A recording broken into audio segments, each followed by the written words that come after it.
अस्सलामुअलैकुम नाजरीन, Asif Chauhan YouTube channel पर खुशामदीद। कुल्लुस उस्मान सीजन 2 में बाज़नीती आयन ओकुला के किरदार के लिए तुर्किश मकबूल और मारूफ एक्टर एमन ग्रोसोई को कास्ट किया गया है, जो कि बहुत जबरदस्त एक्टर हैं।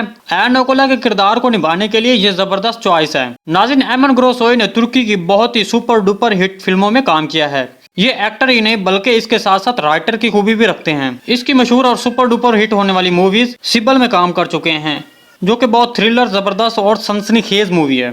इसके अलावा दिलसीज में भी काम कर चुके हैं। कमिंग सून में भी इसने काम किया है। सबत में काम करने के साथ साथ इसके राइटर भी हैं। नाज़रीन, आपको क्या लगता है कि एमन ग्रोसोई बाज़नीती आयन ओकुला के किरदार के लिए ठीक है या नहीं? मुझे कमेंट सेक्शन में आपने जरूर बताना है। मगर इससे पहले आपसे गुजारिश है, हमारे चैनल को सब्सक्राइब कर दें और बेल आइकन लाजमी प्रेस कर लें, ताकि मेरी हर आने वाली वीडियो से आपको खबर मिलती रहे। नाज़रीन, गेहातू के किरदार के लिए ज़ैबिद समरडोफ को कास्ट किया गया है। नाज़रीन, अगर आप ज़ैबिद समरडोफ के बारे में जानना चाहते हैं तो कमेंट सेक्शन में जरूर बताना है। नाज़रीन, आज की वीडियो बस यहीं तक थी। उम्मीद है आपको पसंद आई होगी, तो फिर जल्दी से मेरे चैनल को सब्सक्राइब और वीडियो को लाइक करना मत भूलिएगा। मिलते हैं किसी नई वीडियो के साथ, तब तक के लिए अल्लाह हाफिज़।